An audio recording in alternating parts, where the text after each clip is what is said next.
আসসালামু আলাইকুম প্রিয় দর্শক, আপনারা দেখছেন ইউটিউব চ্যানেল শিখা অনির্বাণ টিভি। এখন গুরুত্বপূর্ণ বিষয় নিয়ে আমাদের সাথে যুক্ত হচ্ছেন 2024 সালের জুলাই আগস্টে নির্বিচারে পুলিশি স্থাপনাগুলোতে হামলা ও পুলিশ হত্যার ঘটনাগুলোর তদন্তে মাঠে নামছে পুলিশের একাধিক টিম। বিগত অন্তর্বর্তী সরকারের পক্ষ থেকে এসব ঘটনার তদন্তে ছিল চরম আপত্তি, কিন্তু নতুন নির্বাচিত সরকার এসব পুলিশ হত্যা ও স্থাপনায় হামলার ঘটনাগুলোর তদন্তে পুলিশের ঊর্ধ্বতন কর্তৃপক্ষকে গ্রিন সিগন্যাল দিয়েছে। গ্রিন সিগন্যাল পেয়ে পুলিশ শুরু করেছে ছায়া তদন্ত, সংগ্রহ করছে সিসিটিভির ফুটেজ ও আলামত। পুলিশের একাধিক সূত্রগুলো বলছে 2024 সালের আগস্টে থানা থেকে লুট হওয়া যেসব অস্ত্র এখন উদ্ধার হয়নি, সেগুলো উদ্ধারে মেসিভ ট্রাইবের পরিকল্পনা আছে। সাথে একই সময় কারাগার থেকে পালিয়ে যাওয়া জঙ্গি ও চিহ্নিত সন্ত্রাসীদের ধরতে বিশেষ অভিযান পরিচালনা করা হতে পারে। পুলিশের ঊর্ধ্বতন কর্তৃপক্ষ মনে করছে অন্তর্বর্তী সরকার শেষ মুহূর্তে জুলাই অভ্যুত্থানের সুরক্ষা ও দায় নির্ধারণ অধ্যাদেশ জারি করেছিল, কিন্তু সেই অধ্যাদেশে রেখে গেছে এক বিরাট ফাঁক ও প্যাচ। সেই প্যাচের মধ্য দিয়ে পুলিশ হত্যাকারীদের বিচার করা যেতে পারে বলে মনে করছেন বিশেষজ্ঞরা। বিস্তারিত জানতে চলুন যাওয়া যাক বিশ্লেষণে।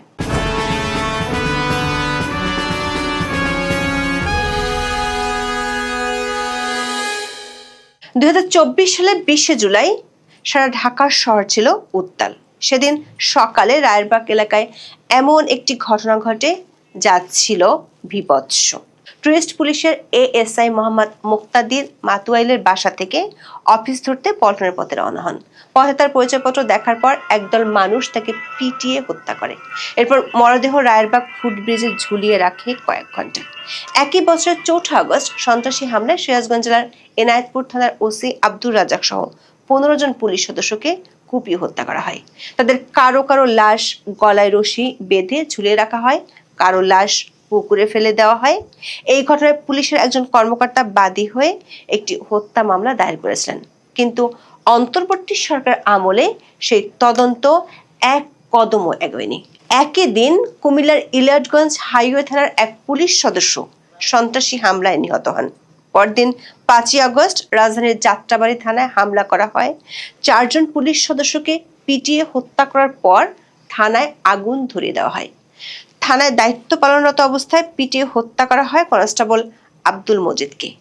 সেই হত্যার ঘটনায় 2024 সালের 23 সেপ্টেম্বর যাত্রাবাড়ি থানায় অজ্ঞাত আসামিদের বিরুদ্ধে একটি হত্যা মামলা করেন কনস্টেবল আব্দুল মজিদের স্ত্রী শাহজাদি বেগম।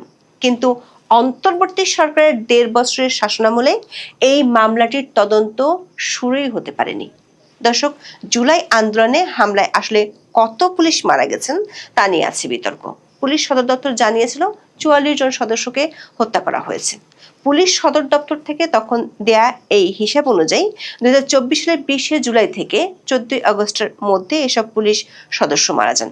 44 জনের মধ্যে সবচেয়ে বেশি 25 জন পুলিশ সদস্য মারা যান 5 আগস্ট। আগের দিন 4 আগস্ট মারা যান 15 জন।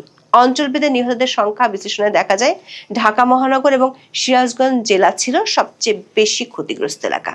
ঢাকা মহানগরে 14 জন এবং সিরাজগঞ্জে 14 জন পুলিশ নিহত হন। পুলিশ কর্মকর্তারা অবশ্য এত কম সদস্যের মৃত্যুর বিষয়টি মানতে নারাজ। তাদের মতে নিহতের সংখ্যা আরো অনেক বেশি। দৈনিক দেশ রূপান্তরের এক রিপোর্টে বলা হয়েছে, পুলিশ অন্তর্বর্তী সরকারের কাছে তদন্তের দাবি তুলেছিল, কিন্তু ডক্টর ইউনূসের প্রশাসন তা আমলে নেয়নি। উল্টো স্বঘোষিত পুলিশ হত্যাকারীদের দায় মুক্তি দেওয়ার জন্য বিজ্ঞপ্তি জারি করেছিল অন্তর্বর্তী সরকার। নোয়াখালীর সোনাইমুড়ি থানা পুলিশের এক কনস্টেবলকে হত্যার অভিযোগে 2024 সালের 12 অক্টোবর এক কিশোর ও 2 তরুণকে গ্রেপ্তার করেছিল পুলিশ। তারা হত্যার ঘটনায় সংশ্লিষ্টতা স্বীকার করে 164 ধারায় আদালতে জবানবন্দি দিয়েছিল।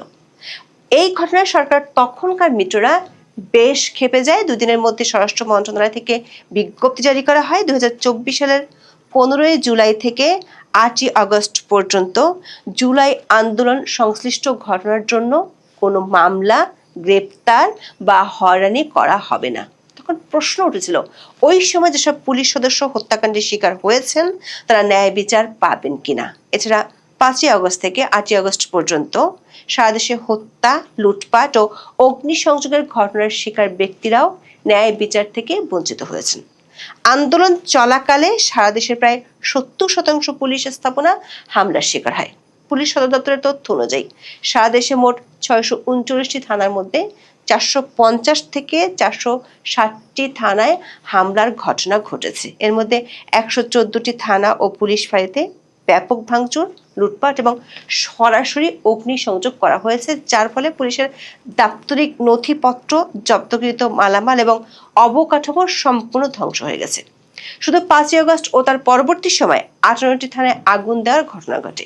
ঢাকা মহানগরে 13টি থানা মারাত্মকভাবে ক্ষতিগ্রস্ত হয়, যার ফলে রাজধানীর পুলিশিং ব্যবস্থা কয়েকদিনের জন্য সম্পূর্ণ অচল হয়ে পড়েছিল।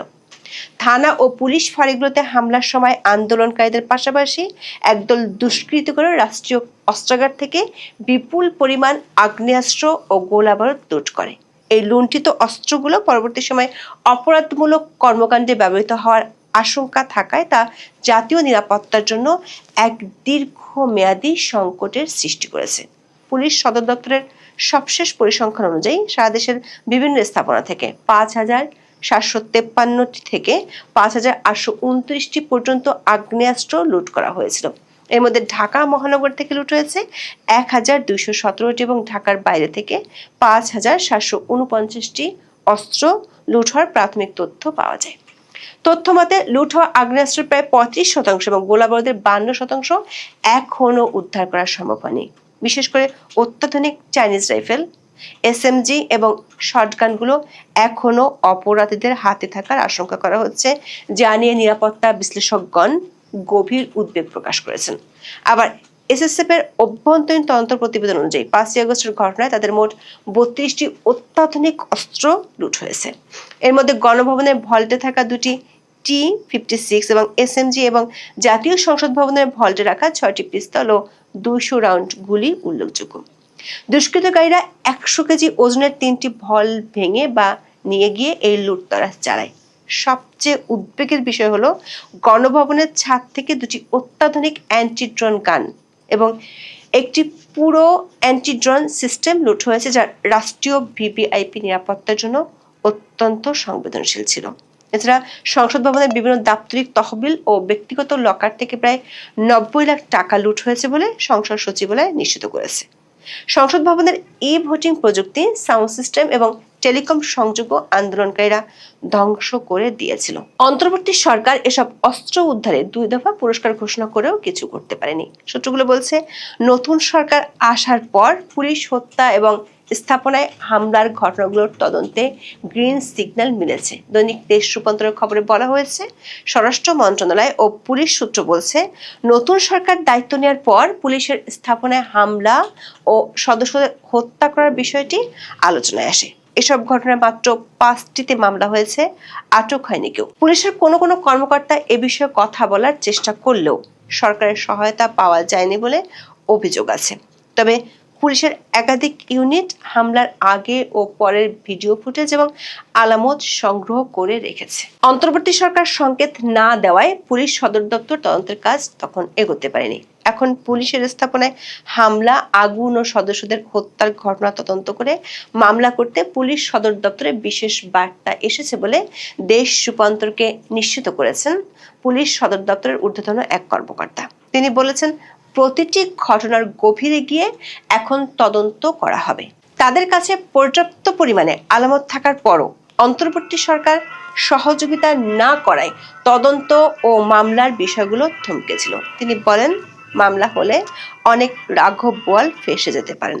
নতুন স্বরাষ্ট্রমন্ত্রী বলেছেন, তদন্ত অবশ্যই হবে। সূত্রগুলো বলছে, পুলিশের উপর যেভাবে নির্বিচারে হামলা হয়েছিল তা নিয়ে পুলিশ বাহিনীতে ক্ষোভ আছে। উল্টো এতদিন সহকর্মীদের হত্যার বিচার চাওয়া তো দূরে থাক, সহকর্মীদের হেনস্থা হতে দেখেছেন। বিষয়টি নিয়ে হতাশা বিরাজ করছে পুলিশ প্রশাসনে।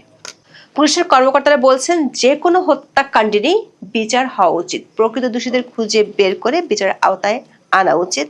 তা না হলে সমাজে ন্যায় বিচার প্রতিষ্ঠা হবে না। কিন্তু শুধু আন্দোলনে নিহতদের বিচার করা হচ্ছিল এতদিন। জুলাই আন্দোলনের ঘটনায় আওয়ামী লীগের নেতাকর্মী ও পুলিশ সদস্যদের বিরুদ্ধে 2000-এর বেশি মামলা হয়েছে। হত্যা মামলা রয়েছে 612টির মতো। একজন পুলিশ সদস্যের বিরুদ্ধে গড়ে 100-র বেশি মামলা হয়েছে থানা ও আদালতে। 1168 পুলিশ সদস্যকে আসামি করা হয়েছে। পিবিআই তদন্ত করছে আলোচিত 68টি মামলা। পিবিআইর তদন্তাধীন মামলায় 99 জন পুলিশ কর্মকর্তা আসামি রয়েছেন। তদন্ত করতে গিয়ে বিব্রত তদন্তকারী কর্মকর্তারা। এজাহারের সঙ্গে অনেক কিছুর মিল পাচ্ছেন না তারা। পুলিশ কর্মকর্তারা বলছেন, পুলিশ সদস্য হত্যাকাণ্ডের বিচার নিয়ে কথা বলাই যেত না। একাধিক পুলিশ কর্মকর্তা জানিয়েছেন, হত্যাকাণ্ডের শিকার সব পুলিশ সদস্য যে ডিউটিরত অবস্থায় নিহত হয়েছেন তা কিন্তু নাই। কেউ কেউ কর্মস্থল থেকে সাদা পোশাকে বাসায় ফেরার পথেও হত্যাকাণ্ডের শিকার হয়েছেন। কাউকে কাউকে বাসার নিচেও নির্মমভাবে পিটিয়ে হত্যা করা হয়েছে। এতদিন বিষয়গুলো নিয়ে কথা বলতে গেলে চাকরি হতে হয়েছে। পুলিশের উপর হামলা ও অস্ত্র লুটের ঘটনায় এক ঊর্ধ্বতন পুলিশ কর্মকর্তা ফৌজদারি অপরাধ তামাদি হয় না বলে প্রকাশ্যে বক্তব্য দিয়ে অন্তর্বর্তী সরকারের রোষানলে পড়েছিল তখন। তবে নতুন সরকার গঠন হওয়ার পর পরিস্থিতি নতুন মোড় নিয়েছে। সরকার থেকে বিশেষ বার্তা গেছে পুলিশ সদর দপ্তরে। বার্তায় বলা হয়েছে, ছাত্র জনতার আন্দোলনের সময় পুলিশের থানা সহ অন্যান্য স্থাপনায় হামলা ও নিহতের ঘটনার তদন্ত করতে হবে। দৈনিক দেশ রূপান্তরের খবরে পুলিশ সূত্রের বরাত দিয়ে বলা হয়েছে, মামলার তদন্ত আসামিদের বিষয়ে দফায় দফায় বৈঠক করেছেন পুলিশের ঊর্ধ্বতন কর্মকর্তারা। ক্ষতিগ্রস্ত স্থাপনার বাইরে ও ভিতরে এবং আশেপাশের ক্লোজ সার্কিট ক্যামেরার ফুটেজ সংগ্রহ করা হয়েছে। কিছু দুর্বৃত্তকে চিহ্নিতও করা হয়েছে। ডিএমপির যাত্রাবাড়ী থানার 3টি ও সিএমপির কোতোয়ালি থানায় 2টি মামলা হলেও আসামি করা হয়েছে অজ্ঞাতনামা অনেককে। মামলার বাদী পুলিশ নিজেই। নাম প্রকাশে অনিচ্ছুক পুলিশের দায়িত্বশীল একজন কর্মকর্তা জানান, হত্যাকাণ্ড একটি ফৌজদারি অপরাধ। এটি কখনো তামাদি হয় না বা হত্যাকাণ্ডের ঘটনায় কখনো দায় মুক্তির সুযোগ নেই। তাহলে ভিকটিম পরিবারের প্রতি অবিচার করা হবে। পুলিশের এক কর্মকর্তা দেশ রূপান্তরকে বলেছেন, পুলিশ হত্যা, থানায় অগ্নিসংযোগ ও অস্ত্র লুটের ঘটনায় আরো মামলা হবে দ্রুত। দুর্বৃত্তদের চিহ্নিত করতে পুলিশের একাধিক টিম কাজ শুরু করেছে। এ নিয়ে শুরু হয়েছে ছায়া তদন্ত। স্থাপনা ও আশপাশের সিসি ক্যামেরার ফুটেজ সংগ্রহ করে দুর্বৃত্তদের শনাক্ত করার চেষ্টা চলছে। শিক্ষার্থী ও নিরীহ লোকদের হত্যা করার বিষয়ে মামলা হয়েছে, তবে বেশিরভাগ মামলায় নিরীহ লোকজনকে আসামি করা হয়েছে। এখন পুলিশ নতুন করে তদন্ত করছে। নতুন সরকারের কাছ থেকেও বিশেষ নির্দেশনা পেয়েছে পুলিশ। পুলিশের সূত্রগুলো বলছে, জুলাই আন্দোলনে 158 জন সমন্বয়ক ছিল। এদের মধ্যে কেউ কেউ প্রকাশ্যে পুলিশের উপর হামলা এবং থানা পোড়ানোর কথা স্বীকার করেছে। যেমন 2024 সালের অক্টোবরে বৈষম্য বিরোধী ছাত্র আন্দোলনের অন্যতম সমন্বয়ক হাসিবুল ইসলাম প্রকাশ্যে টেলিভিশন টকশোতে বলেছিলেন, যদি মেট্রো রেলে আগুন না দেওয়া হতো, যদি পুলিশদের না মারা হতো, তাহলে এই বিপ্লবটা এত সহজে অর্জিত হতো না। ফ্যাসিবাদের পতন নিশ্চিত করা যেত না। গত জানুয়ারিতে বানিয়াচং থানা জ্বালিয়েছি, এসআই সন্তোষকে পুড়িয়েছি বলে ওসিকে হুমকি দেন মাহাদি হাসান। তখন পুলিশ তাকে আটক করলেও অন্তর্বর্তী সরকার তার জামিনের নির্দেশ দিলে অসহায় পুলিশের কিছুই করার ছিল না। পুলিশ জানিয়েছে, ছায়া তদন্তে যেসব প্রমাণ পাওয়া গেছে তাতে কমপক্ষে 27 জনের ব্যাপারে চমকপ্রদ তথ্য পাওয়া গেছে, যারা বিগত অন্তর্বর্তী সরকারের আমলে বেশ পাওয়ারফুল ছিল। এছাড়া 15 জন জঙ্গির ব্যাপারে তথ্য পাওয়া গেছে। ডিএমপি সূত্রে জানা গেছে, যাত্রাবাড়ী থানায় কারা আগুন দিয়েছিল সেই ফুটেজ তারা সংগ্রহ করেছে। এর মধ্যে একজন তালিকাভুক্ত জঙ্গিও আছে। 12 ফেব্রুয়ারি নির্বাচনের পর থেকে এই জঙ্গি পলাতক। পুলিশ জানতে পেরেছে, এই 42 জনের সাথে বিগত সরকারের পাওয়ারফুল 8 ব্যক্তির সাথে খুব ঘনিষ্ঠ সম্পর্ক ও যোগাযোগ ছিল জুলাই আন্দোলনের সময়। ফেঁসে যেতে পারেন তাদের কেউ কেউ। দর্শক, শুধু পুলিশ হত্যাকাণ্ড ও পুলিশের উপর হামলার ঘটনাগুলোই নয়, জুলাই আগস্টের আন্দোলনের সময় কারাগারে হামলা, লুট ও জঙ্গিদের পালানোর ঘটনাগুলো নতুন করে তদন্ত শুরু করতে যাচ্ছে আইন শৃঙ্খলা বাহিনী। ওই সময় দেশের 17টি কারাগারে হামলা হয়েছিল। 2240 জন বন্দী পালিয়ে যায়, যাদের মধ্যে দুর্ধর্ষ জঙ্গি, মৃত্যুদণ্ডপ্রাপ্ত আসামি এবং শীর্ষ সন্ত্রাসীও ছিল। কারাগার থেকে পালানো বন্দীদের মধ্যে 1520 জনকে পুনরায় গ্রেপ্তার বা ফিরিয়ে আনা সম্ভব হলেও এখনো 721 জন পলাতক রয়েছে। এদের মধ্যে 60 জন মৃত্যুদণ্ডপ্রাপ্ত আসামি এবং 9 জন নিষিদ্ধ জঙ্গি সংগঠনের সদস্য হিসেবে চিহ্নিত, যারা অত্যন্ত বিপজ্জনক বা হাই রিস্ক ক্যাটাগরির। নরসিংদী কারাগার থেকে পালানো 9 জন জঙ্গির মধ্যে 7 জন আনসারুল্লাহ বাংলা টিমের এবং 2 জন জেএমবি সদস্য ছিল। এদের মধ্যে ফারুক আহমেদ নামক এক জঙ্গিকে পুনরায় গ্রেপ্তার করা গেলেও বাকিদের একটি বড় অংশ এখনো অধরা। কাশিমপুর হাই সিকিউরিটি কারাগার থেকে পালানো বন্দীদের মধ্যে জঙ্গি ও দুর্ধর্ষ সন্ত্রাসীদের সংখ্যা ছিল বেশি। এসব জঙ্গিদের ধরতে নতুন করে অভিযান শুরু করেছে পুলিশ। পুরাতন কয়েকজন জঙ্গিকে নতুন করে রিমান্ডে আনা হচ্ছে। দর্শক, অন্তর্বর্তী সরকার শেষ মুহূর্তে গত 25শে জানুয়ারি জুলাই অভ্যুত্থান সুরক্ষা ও দায় নির্ধারণ অধ্যাদেশ জারি করেছিল। আইন বিশেষজ্ঞরা বলছেন, এই অধ্যাদেশে থানা পুলিশের উপর আক্রমণকে বলা হয়েছে বিশৃঙ্খল পরিস্থিতির অপরাধমূলক অপব্যবহার, যার অর্থ রাজনৈতিক প্রতিরোধের পরিবর্তে সংকীর্ণ ও ব্যক্তিগত স্বার্থে সংগঠিত হত্যাকাণ্ড। এই ধারার বলেই পুলিশ হত্যাকারীদের বিচার সম্ভব বলে মনে করেন বিশেষজ্ঞরা।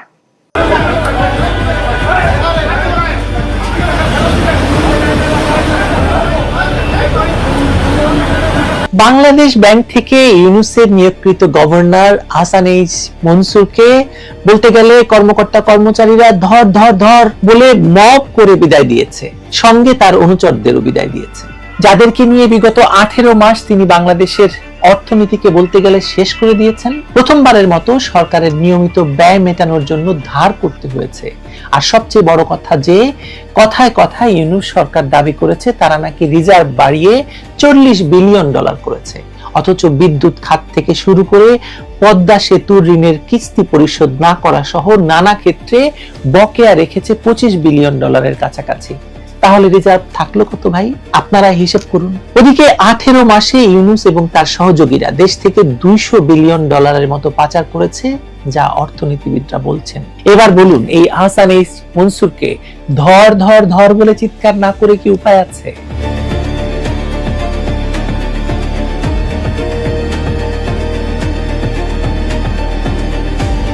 বিগত 1.5 বছরেরও বেশি সময় ধরে বাংলাদেশের ব্যাংকিং এবং আর্থিক খাতে যে অরাজকতা তৈরি হয়েছে তা কেবল প্রশাসনিক ব্যর্থতা নয়, বরং একটি সুপরিকল্পিত অর্থনৈতিক ধ্বংসযজ্ঞ। শেখ হাসিনার শাসনামলকে যিনি তথাকথিত স্বর্ণযুগ বলে তাচ্ছিল্য করতেন, এবং এই আহসান এইচ মনসুর তখন টকশো আর কলামে শেখ হাসিনার উন্নয়ন নীতিকে কঠোর সমালোচনা করতেন। কিন্তু ভাগ্যের নির্মম পরিহাস দেখুন, সমালোচনা করা আর দায়িত্ব নিয়ে তা সামলানো এক জিনিস নয়। দায়িত্ব পাওয়ার পর তিনি বাংলাদেশকে বদলে দেওয়ার পরিবর্তে নিজের এবং নিজের ঘনিষ্ঠজনদের ভাগ্য বদলে দিয়েছেন। বাংলাদেশ ব্যাংক অফিসার্স ওয়েলফেয়ার কাউন্সিলের অভিযোগপত্রে যে ভয়াবহ চিত্র উঠে এসেছে তা প্রমাণ করে যে গভর্নর হিসেবে তিনি কেবল দুর্নীতিকে প্রশ্রয় দেননি, বরং ব্যাংকিং সেক্টরে একটি লুটেরা রাজত্ব কায়েম করেছিলেন। এই কাউন্সিলে ব্যাংকের কর্মকর্তারা স্পষ্ট ভাষায় জানিয়েছিলেন যে কিভাবে ব্যাংকের সম্পদ অপব্যবহার করা হয়েছে এবং কিভাবে নির্দিষ্ট কিছু কর্মকর্তা এবং তাদের পরিবার ব্যক্তিগতভাবে লাভবান হয়েছেন। আজ যখন তাকে ধর ধর ধর স্লোগানে ধাওয়া করা হচ্ছে, তখন বুঝতে হবে এই ক্ষোভ গত 18 মাসে তৈরি হয়েছে। এই 18 মাসের বঞ্চনা, অনিয়ম এবং চোখের সামনে রাষ্ট্রের সম্পদ লুণ্ঠন দেখার পুঞ্জীভূত যে বারুদ, তার বিস্ফোরণ ঘটেছে তার বিদায় লগ্নে। আহসান এইচ মনসুর নিশ্চয়ই ভদ্রজন, কিন্তু তার পদত্যাগ আদৌ স্বাভাবিক ছিল না। তার নিয়োগ কি স্বাভাবিক ছিল? তার নিয়োগও স্বাভাবিক ছিল না, কারণ ডক্টর ইউনূস নিজ ক্ষমতা বলে বয়স বাড়িয়ে তাকে নিয়োগ দিয়েছিল। কারণ বাংলাদেশ ব্যাংকের গভর্নর হওয়ার একটা নির্দিষ্ট বয়স সীমা আছে, তিনি সেই বয়স সীমা উঠিয়ে দিয়েছিলেন এই আহসান এইচ মনসুরকে নিয়োগ করবেন বলে। সাধারণত কেন্দ্রীয় ব্যাংকের গভর্নররা নীরবে পদত্যাগ করেন অথবা সরকারি ঘোষণার মাধ্যমে তাদের নিয়োগ বাতিল করা হয়। কিন্তু আহসান এইচ মনসুরের ক্ষেত্রে যা ঘটেছে তা ছিল একেবারে ভিন্ন চিত্র। বাংলাদেশ ব্যাংকের কর্মকর্তারা প্রকাশ্যে তার বিরুদ্ধে আন্দোলন করেছে। যখন তিনি সংবাদ সম্মেলন করে দাবি করলেন যে তার পদত্যাগ করতে মাত্র 2 সেকেন্ড সময় লাগবে, তখনই স্পষ্ট হয়ে গেল যে কর্মকর্তাদের চাপে তিনি আর টিকতে পারছেন না।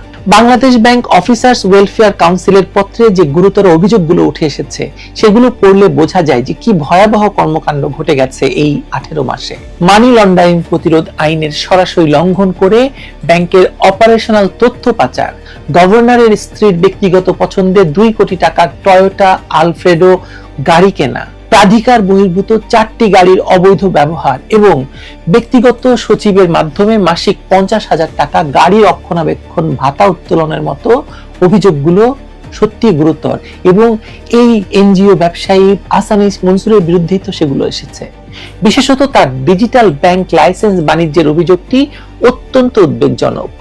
ব্র্যাক ব্যাংকের সাবেক চেয়ারম্যান হিসাবে তার পুরাতন ব্যবসায়িক সম্পর্ক রক্ষার হীন উদ্দেশ্যে বিকাশ এবং সংশ্লিষ্ট প্রতিষ্ঠানগুলোকে ডিজিটাল ব্যাংকের লাইসেন্স দিতে তাড়াহুড়া করাটা স্বার্থের সংঘাতের স্পষ্ট উদাহরণ। ব্যাংক কোম্পানি আইন অনুযায়ী একক গোষ্ঠীর কাছে 10% অধিক মালিকানা থাকলে যে কঠোর আইনি বিধিনিষেধ রয়েছে তা তিনি সম্পূর্ণ উপেক্ষা করেছেন। সবচেয়ে লজ্জাজনক বিষয় হলো সিএসআর ফান্ডের অর্থের যথেচ্ছ ব্যবহার। নীলফামারী সরকারি উচ্চ বিদ্যালয় এবং খলিল মালিক ফাউন্ডেশনে অনুদান প্রদানের ক্ষেত্রে যে পক্ষপাতিত্ব দেখানো হয়েছে তার প্রাতিষ্ঠানিক নীতিমালা আসলে চরম লঙ্ঘন হয়েছে এই কাজটিতে। বিশেষত চুয়াডাঙ্গায় অবস্থিত তার ঘনিষ্ঠ বন্ধুর উদ্যোগে তৈরি প্রতিষ্ঠান 3 কোটি টাকা প্রদান করেছেন তিনি এবং মার্থা লিন্ডস্ট্রম নূরজাহান বেগম বালিকা উচ্চ বিদ্যালয়ে অনুদানের ক্ষেত্রে প্রত্যক্ষ স্বার্থের সংঘাত ছিল। টাঙ্গাইলের করিটোলায় গভর্নরের মালিকানাধীন বাগান বাড়ির সন্নিহিত বিদ্যালয়ের পরিচালনা পর্ষদের সভাপতি হিসেবে নিজ দায়িত্ব পালনরত অবস্থায় সেখানে অনুদান প্রদান করা সরাসরি নীতি বিরুদ্ধ। চতুর্থ দশকে প্রথমবার বাংলাদেশ সরকারকে নিয়মিত ব্যয় মেটাতে ধার করার যে তথ্য আমরা পত্রপত্রিকায় দেখতে পাচ্ছি তা অত্যন্ত উদ্বেগের। পরিচালক তৌফিকুল ইসলাম খান যে তথ্য উপস্থাপন করেছেন সেখানে দেখা যাচ্ছে অন্তর্বর্তী সরকার মাত্র 23,742 কোটি টাকা ধার করতে বাধ্য হয়েছে শুধুমাত্র পুনরাবৃত্ত পরিচালনার ব্যয় মেটাতে। এই অবস্থা আগে শুধু 80-র দশকে হুসাইন মোহাম্মদ এরশাদের আমলে ঘটেছিল। রাজস্ব আদায়ের দুর্বলতা, অর্থনৈতিক অস্থিরতা এবং নিস্তেজ বিনিয়োগ মিলিয়ে রাষ্ট্রের আর্থিক ভিত্তি ক্ষয় হয়ে গেছে। দুবাইয়ে আহসান মনসুরের মেয়ে মেহরিন সারা মনসুরের নামে 45 কোটি টাকার ফ্ল্যাট কেনার অভিযোগটি তার নৈতিক অবস্থানকে আরো প্রশ্নবিদ্ধ করেছে।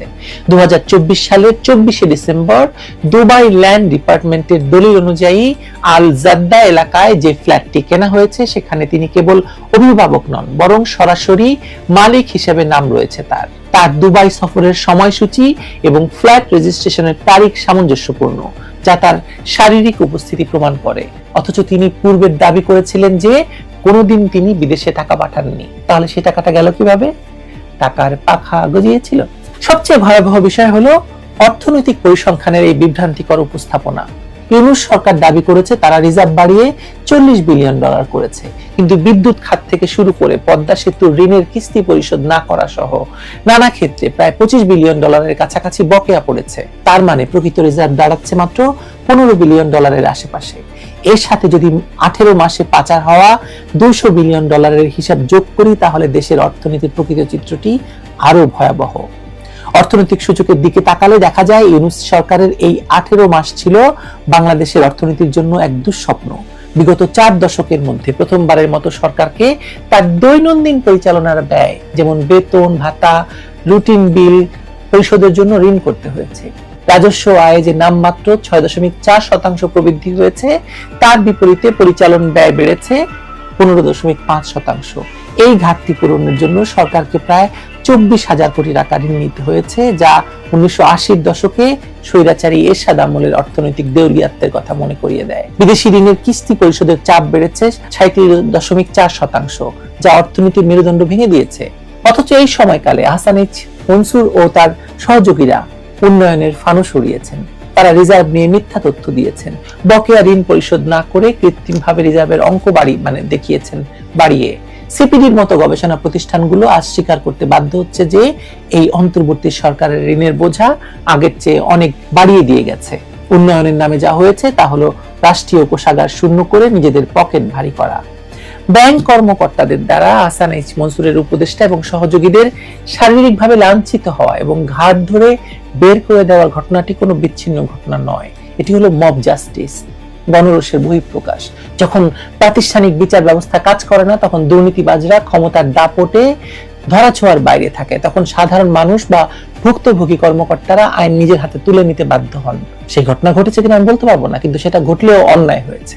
আহসানুল্লাহর মতো উপদেষ্টারা যারা এই লুটপাটের দোষর ছিলেন, তাদের এই পরিণতি প্রমাণ করে যে অন্যায় করে পার পাওয়া যাচ্ছে না। প্রশ্ন হলো, এই শাস্তি কি কেবল লাঞ্ছনার মধ্যে সীমাবদ্ধ থাকবে, নাকি তাদের আইনের আওতায় এনে দৃষ্টান্তমূলক শাস্তি দেওয়া হবে?